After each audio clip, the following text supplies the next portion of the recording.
Здравствуйте, это программа «Один из нас», зовут меня Александр Хавренко. И так получилось, что один из нас стал военкором. Это Семен Пегов. Семен, я рад тебя приветствовать. Привет, братишка.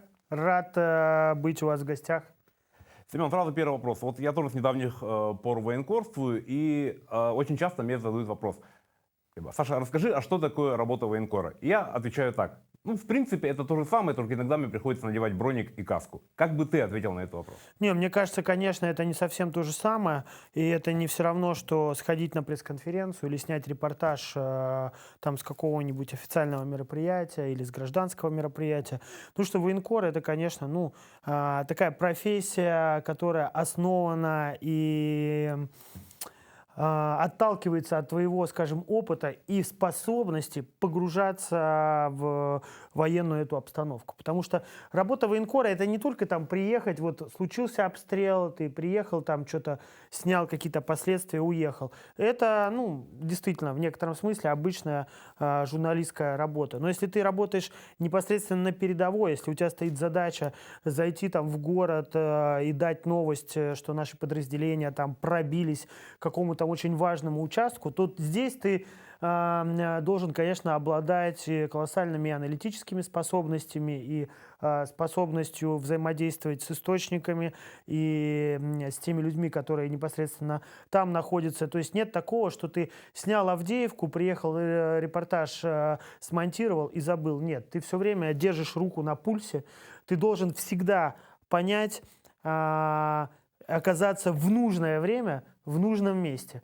Если просто репортер, ты едешь там на какую-то съемку уже, да, там по редакционному заданию, то здесь все гораздо тоньше, и чтобы угадать, подобрать, спрогнозировать этот момент и оказаться в нужное время, в нужном месте, нужно иногда проделать колоссальную работу, она может длиться месяцами, годами. Вот, например, к началу СВО я понимал, что рано или поздно нечто подобное начнется. Я это понимал даже после того, как Минские соглашения были заключены в 2015 году. И нужно было все эти 7 лет до 22 года все равно держать руку на пульсе. Я ездил там в другие командировки, в Сирию и так далее, но каждый день я все равно и мониторил ситуацию, и связывался с ребятами там, и ездил к ним даже, когда это не требовал новостной повод, потому что это действительно работа, которая занимает все твое время и всю твою жизнь. Но ты по образованию журналист, но ты же не учился прямо на военкора, то есть у тебя не было Мне такой кажется, задачи. на военкора и невозможно выучиться, потому что это, если мы действительно так понимаем в том контексте профессию, в котором тебе я сейчас обозначил свое видение, то, конечно, вот так просто где-то получить сертификат, условно говоря, вот, знаете, у меня бумажка, я теперь официально военкор, так это не работает. Да, конечно, какие-то курсы необходимо пройти, я знаю, что вы проходили, медицинская подготовка, какие-то действительно навыки выживания, как себя вести там во время обстрела, это все очень полезно. Но то, что главное, чему ты должен научиться, ты сможешь научиться только в полях. И учась, и советуясь, взаимодействуя с коллегами. У нас, на самом деле, вот, пожалуй, один из таких коллективного вот такого образования, что ли, профессия. Вот если между обычными, там, скажем, корреспондентами, ток-шоу, в каких-то еще вещах всегда есть такая жесткая профессиональная конкуренция, которую тоже можно понять, и я ничего в этом плохого не вижу, то мы, военкоры, действительно образовываем друг друга. В каком смысле? Один находится человек на другом участке фронта, ты на этом. Тебе нужно туда поехать, ему туда. Что-то, какие-то новые опасности появились, мы все друг с другом этим делимся. Мы друг друга каждый день учим. Я могу позвонить своему старшему товарищу, гуру в русской военной журналистике Саше Сладкову в какой-то ситуации, где не буду понимать, что делать. Например, могу позвонить и сказать: Саш, вот я такую новость сейчас узнал, я сомневаюсь, давать ее или не давать. Ты вот как думаешь, вот твой опыт жизненный, что он тебе подсказывает? Он, например, может сказать: Сем, знаешь, я бы вот здесь попридержал, или сказать: вот ты сделай такой поворот, скажи чуть аккуратнее. Для нас это абсолютно нормальное явление, хотя он как бы конкурент с одной стороны и в другой структуре работает, и мне интересно быть первым. Я иногда могу какую-то важную информацию, которую вроде бы нужно было хранить в секрете, чтобы отдать ее первым, да, могу поделиться с ребятами, чтобы посоветоваться прежде всего. И это реально классно. У нас вот такое коллективное самообразование. И я очень дорожу нашим военкоровским сообществом, нашей дружбой и нашим братством, потому что вот там именно такие взаимоотношения. Я вот о чем тут подумал. Ведь самое главное в военкорсе это не связь там, с Министерством обороны, да, не с генералами, а должна быть личностная связь с командирами, да, какими-то. Конечно. Свое солдатами. самое главное, ребята, это, конечно же, вот, заслужить доверие этих людей. Не заслужить доверие генералов, это, да, классно, хорошо, это у тебя есть там, условно говоря, действительно такая административная в этом творческом плане поддержка, но, конечно, какой бы генерал никакой приказ не отдал, там скажет комбату, вот ты обязан его там свозить туда-то, туда-то, туда-то, если у тебя с этим человеком заранее не выстроены нормальные, хорошие, доверительные, вот слово доверительные, это ключевое отношение, то что он с тобой сделает? Ну, привезет тебя на какую-нибудь скучную позицию, там ты что-то там, 3 кадра каких-то обычных снимешь, но это не работа, на мой взгляд. Конечно, журналист всегда, во-первых, должен стремиться к эксклюзиву, в правильном смысле этого слова, снимать что-то, что не может сделать другой. Да? Это вот такой творческий азарт, он, естественно, должен присутствовать, иначе вообще нет смысла в профессию идти. Ну, а если он есть, на войне он реализуется только исключительно через доверие. Вот, а доверие нужно и важно, прежде всего, завоевывать в полях. С командирами рот, с командирами батальонов, с обычными парнишками, которые там находятся. Очень важно не просто туда приехать, отснялся, уехал. Это неправильно. Для этих людей твой приезд туда – это глоток такого чистого воздуха. Они там, им важно иногда просто посидеть там с тобой 30 минут, условно говоря, там, или час, мясо поесть, шашлыки пожарить, не знаю, чай попить, тушенку вскрыть. И ты вот в этот момент, когда ты с ними находишься там у костра, в блиндаже, у печки, где-то еще песни у костра попеть, конечно, вот такие вещи, они необходимы, да, и в них есть и обратная, конечно, сторона. Когда я говорю, что военкорская профессия занимает все время в жизни, то это не как ты там приехал на съемку, отснялся, в материал выпустил и забыл там этих людей. Здесь это не так работает. Эти люди становятся реально твоей семьей. Если у этих людей какие-то проблемы, если у них там родился ребенок, это уже не проблема, а счастливое событие, то ты должен быть готов, что тебе какой-нибудь комбат в 3 часа ночи позвонит и скажет: братан, у меня сын родился, туда-сюда. И ты должен там набраться сил, записать поздравления и так далее. Потому что эти люди, они действительно становятся частью семьи. Они тебя впускают в свою семью, в свое подразделение, и ты заслуживаешь этого как бы доверия. Вот, мне кажется, главный рецепт для того, чтобы делать по-настоящему живые, искренние, не такие не кондовые, не зашоренные репортажи с передовой. Слушай, вот летом к нам приезжал Ксанти, тоже наш Гоша, коллега. мой друг, он, Да. кстати, как военкор, начинал именно у нас. Первые стендапы, тексты, это все проект Варгонза его учил делать, реально. Здорово. Я, кстати, горжусь, что вот у нас Гоша, вот просто человек был продюсером, он не собирался становиться журналистом. В нашем коллективе вырос, стал самостоятельной звездой. Для меня большая радость, что так бывает. Вот, и, кстати, он когда приезжал, мы с ним разговаривали, и он говорит: слушай, говорит, а я вот сейчас не знаю, вот закончится, рано или поздно это все закончится. Говорит, а я не знаю, я смогу ли вернуться к тому, чем я занимался до этого. То есть мне уже вот это продюсерство, вот эти вот там первые каналы, они мне уже не интересны. Мне интересно вот то, что я занимаюсь сейчас. А чем ты будешь заниматься, когда... Ну да, ну мы с Гошей сейчас на разных этапах. Он сейчас вот как бы заскочил в эту, что ли, стезю. Очень круто, клево, у него хорошо получается. Он несколько репортажей для Варгонза вот тут снял недавно. И это действительно очень классный, важный профессиональный уровень. Я, например, сейчас свою, скажем, миссию вижу, да, там, журналистскую, репортерскую, человеческую, в том, чтобы создавать контент, который не будет сиюминутным. Да, вот мы, конечно же, сейчас зациклены и нацелены на добывание новостей, на добывание вот всей этой обстановки непосредственно с передовой. Но, на мой взгляд, очень важно создавать контент для истории вообще, в принципе, да. И тут, конечно, у нас работа непочатый край.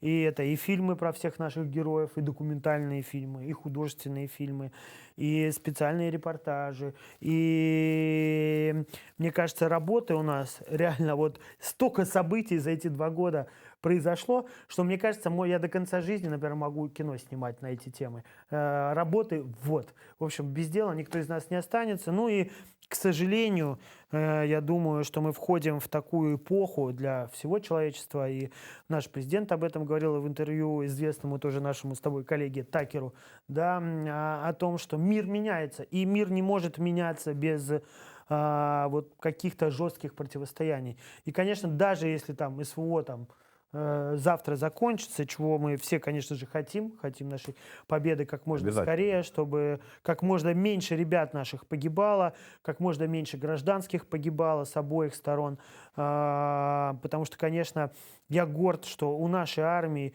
и у наших бойцов нету ненависти к украинскому народу, и любой мирный житель, который находится на всей этой территории, он такой же наш, да, как и человек из Москвы или откуда-то еще. Это русские люди, кто-то из них там, может быть, заблуждается, кто-то из них повелся на огромный вал вот этой агрессивной пропаганды неонацистской, но мне очень важно, что мы не испытываем ненависти к людям, обычным людям. И, конечно, мы хотим, чтобы война как можно скорее закончилась. Но, к сожалению, приходится констатировать, мы видим, что происходит в Палестине.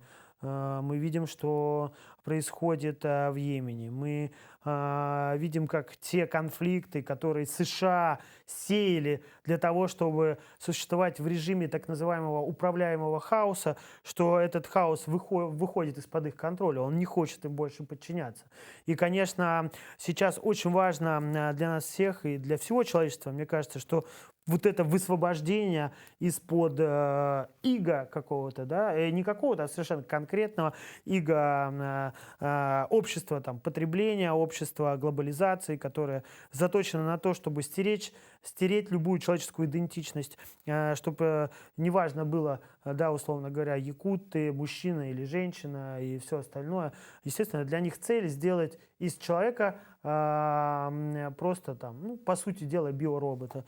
Да? Конечно, вот это наш главный враг. Люди этой идеологии и люди этой системы. И наверняка есть мужики, крестьяне, обычные работяги, там, фермеры и т.д. и т.п., у которых, я думаю, с нами в плане наших ценностей очень близкие взгляды. Вот мне хочется, чтобы созидательное начало, чтобы вот эти перемены, которые происходят в мире, они происходили максимально конструктивно, и мы действительно смогли построить новый миропорядок, который будет основан на справедливом взаимоотношении между собой. Но войны, мне кажется, на этом пути неизбежны, и ни я, ни Гоша, ни ты без работы не останемся.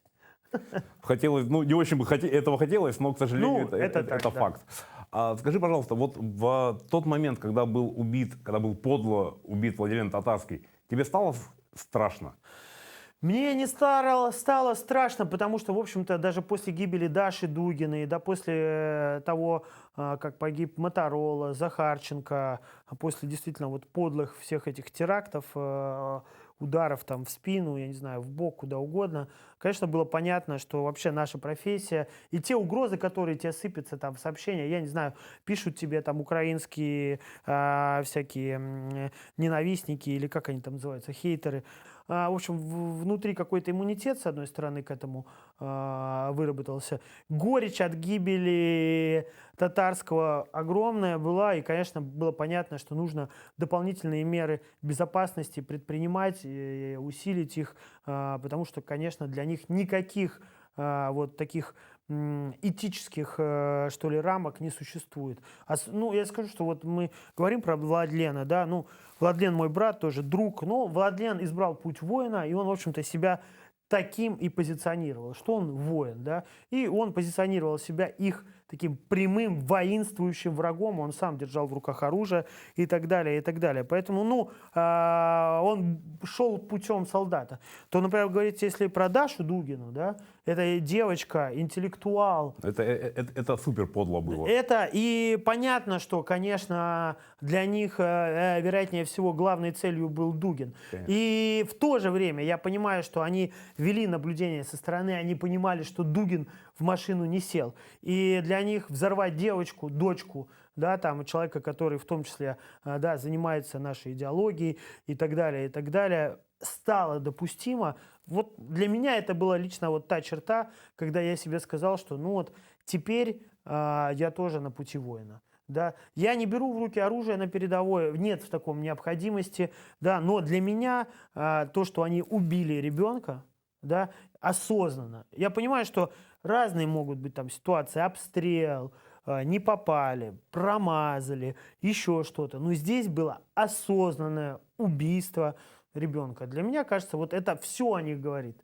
Они на самом деле для себя таким образом, по сути дела, на мой взгляд, такой ментальный приговор подписали. Потому что даже те люди в России, кто сомневался, поддерживать СВО или не поддерживать СВО, уроды там, вот эти руководители неонацистов, или это там люди, которые действительно там демократы или кто-то еще, там, или что-то некое подобное, то мне здесь кажется, в этой ситуации все сомнения по поводу их этической принадлежности просто остаются в стороне. Знаешь, мне укрботы, так называемые, не пишут, мне пишут мои бывшие там какие-то знакомые, какие-то соотечественники, которые сейчас уехали, говорят, как вот ты мог, как вот ты пошел. Я с ними пытаюсь разговаривать, то есть пытался разговаривать. Например, показываю им фотографии, которые я взял у Кимаковского, где он выводит азовцев с Азовстали. И вот они стоят там по пояс голые, и вот они все в свастиках, они все в ралхах. Говорю, разве это не нацизм? И говорят, это там, знаешь, чуть ли не фотомонтаж. Как с такими людьми разговаривать? Я не понимаю. Смотри, действительно, в чем удалось Западу добиться такого серьезного преимущества, это в том, что благодаря социальным сетям, вот этим всем делам, которыми они, конечно, абсолютно манипулятивно распоряжались, они очень много, отнюдь не глупых людей. Я уверен, что у тебя друзья не дураки. И у меня друзья, которые там уехали или которые вот подобные сообщения мне пишут, тоже не глупые люди. Многие из творческой среды, многие даже журналисты там и так далее, и так далее. Но меня поражает, насколько Западу действительно удалось добиться того, чтобы эти люди разучились логически мыслить. Мыслят просто вспышками. Тебе показывают одну вспышку, они показывают следующую, и между ними нет никакой логической связи. Они тебе просто говорят, ты верь этой вспышке, верь этой вспышке. А ведь если реально разобраться, вот ситуацию, я всегда эту пример привожу ситуацию, когда там даже мне чуть по-другому говорят. Они говорят, я говорю, там неонацисты. Они говорят, да как, у нас же тоже есть там, типа, поклонники Гитлера где-то там и все такое. Спору нет, блин. Есть какие-то люди, отморозки, которые там наверняка, я там сейчас не берусь кого-то конкретно называть, у кого там, да, под рукавом, я не знаю, там какая-то свастика или что-нибудь еще набито. Но кто эти люди в нашем обществе, да, в общественной жизни? Главный вопрос, на котором они еще спотыкаются, когда у них спрашиваешь, а вы вообще в курсе Азов? Что это за структура? Да? И людям, а это в Википедии все написано, они не в состоянии просто взять, зайти в Википедию, почитать, что такое Азов, сопоставить факты и прийти к выводу, что происходит. А происходит вот что. Азов – это кто? МВД.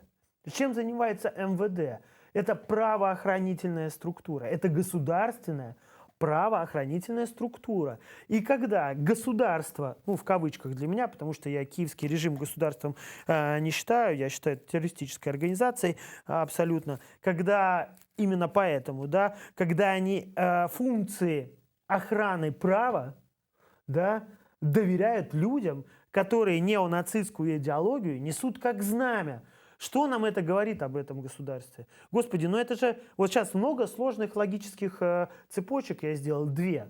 Вот зачастую, к сожалению, наши с тобой друзья, коллеги ленятся, не хотят, им страшно. Или они берут на веру вот эти просто вспышки, как ты говоришь, что это чуть ли там не фотошоп, мы нарисовали 3D, там, я не знаю, собрали всех аниматоров с России и рисуем там на теле всех свастики. Да, вот, да, я призываю, не хочу никого ни в чем, переубеждать в последнее время.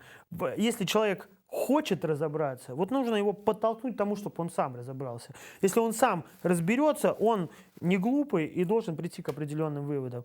Да, таких споров у меня довольно много. И они очень утомляют, потому что, к сожалению, когда ты начинаешь общаться в режиме аргументов, и в режиме нормального, да, там, человеческого, логического спора, они с тобой общаются вспышками, а не аргументами. Это тяжело, но, тем не менее, я считаю, эту стену пробивать нужно. Нужно суметь достучаться реально до здравого смысла в мозгу каждого. Я думаю, это возможно, нужно это делать.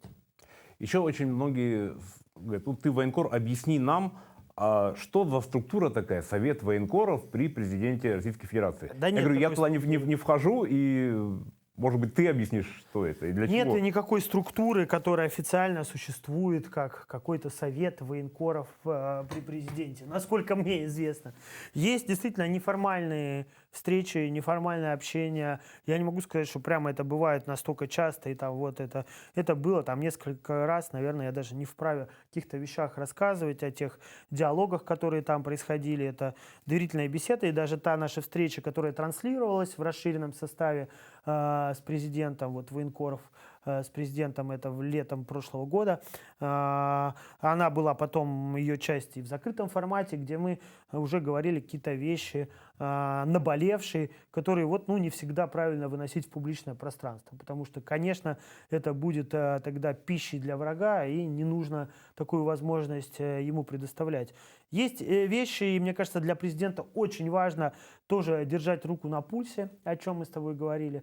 Мы прекрасно понимаем нашу русскую болезнь, когда хочется начальнику рассказывать только хорошие новости. Это реально наш порок, с которым нужно бороться, всячески его вытравливать. Нужно уметь сообщать и нехорошие вещи тоже. Может быть, реально мы иногда, военкоры, рассказываем вещи, которые неприятно слышать, но тем не менее без работы над ошибками не будет движения вперед. И я счастлив, что есть иногда такая возможность редкая доносить вот вещи, что называется, прямо от обычных рядовых. Потому что рядовые не докладывают же президенту, им докладывают генералы. А у генералов, пока до них дойдет, в общем, эта вся картина, каждый немного со своей стороны, грубо говоря, приукрасит. Но я говорю вещи очевидные, это всем известно, и президенту это тоже известно. И поэтому, мне кажется, для него, конечно, важно иногда получать такую живую информацию непосредственно с полей. Мы, по сути дела, вот просто почтальоны от обычных пацанов. Почтальоны из окопов. Вот мы передаем президенту не то, что там начальники или какие-то высокие генералитетские умы считают, потому что они так возможность имеют это передать. Мы являемся такими почтальонами от обычных пехотинцев, от обычных солдат из окопов. Говорим об их проблемам, о наболевшем, о том, чем можно им помочь. Ну вот в свете этого просто вот про совет, да, вот этот. И многие считают, что в связи с созданием этой структуры, которой, оказывается, нет. Ну, как структура, да. его не... Есть рабочая группа при президенте, ее создал Андрей Анатольевич Турчак. Но это немного другой формат. Там не только военкоры, там есть и военкоры, и депутаты. Они тоже, это рабочая группа при президенте именно, да, но это не рабочая группа военкоров, это рабочая группа ПСВО. Туда вошли сенаторы, военкоры, депутаты Госдумы. Я думаю, что тоже огромную эффективную работу проделывает вот эта как раз структура, да, чтобы просто чтобы мы не путали, да. И есть неформальные встречи президента с военкорами. Это две разных немного темы. Извини, что перебил. Да. И вот и считается, что благодаря этому у военкоров чуть больше свободы и чуть больше права говорить какие-то вещи, чем у всех остальных. А что ты имеешь в виду? У кого у всех остальных? Ну вот смотри, например... У ведущего в студии да, канала? у ведущего Первого канала, например. Я думаю, что такой зависимости нет. То есть каждый говорит то, что и сколько можно, сколько может себе позволить, каждый выбирает сам. Честно тебе скажу.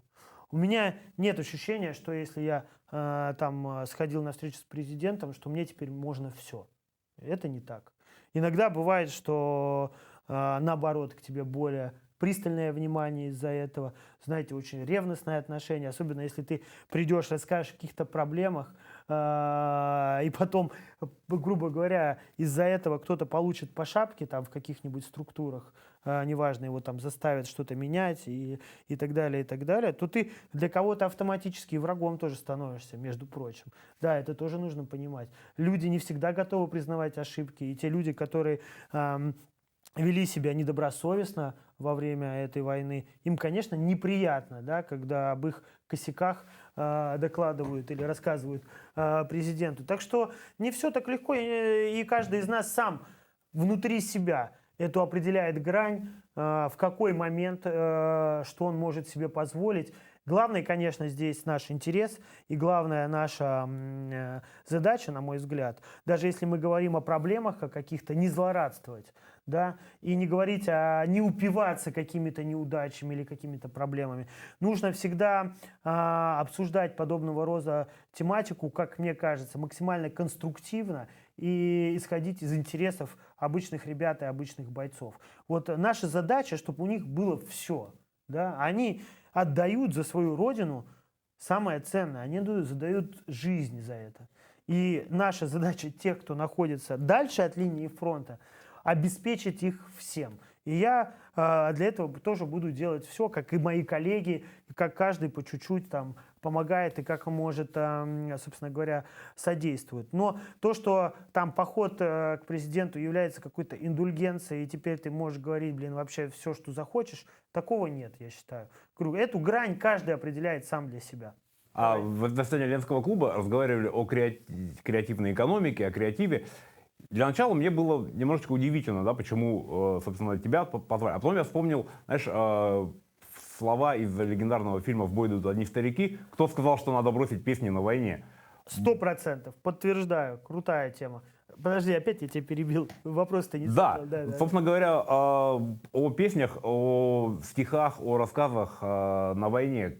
Как сейчас с этим обстоит дело? Потому что, ну, родятся ли у нас новые Теркины? Да, все есть, все в процессе, уверяю вас. И я, например, восторгаюсь, восхищаюсь Юлией Чичериной, которая просто вот какие-то песни, может быть, так проходят мимо ушей, и еще они там у нас не устаканились в нашей памяти и так далее, и так далее. Но огромная работа происходит именно, ну, в частном порядке, что называется. Каждый, кто видит в себе силы, чувствует в себе силы и находится там, имеет возможность находиться там, он действительно работает именно над этим. Потому что, конечно, невозможно без песни на войне. И знаешь, это абсолютно ведь вещь такая, как сегодня тоже вот Петя сказал, что это в том числе и оружие, да, и я тебе могу сказать вещь, которая вот один раз меня так сильно довольно впечатлила.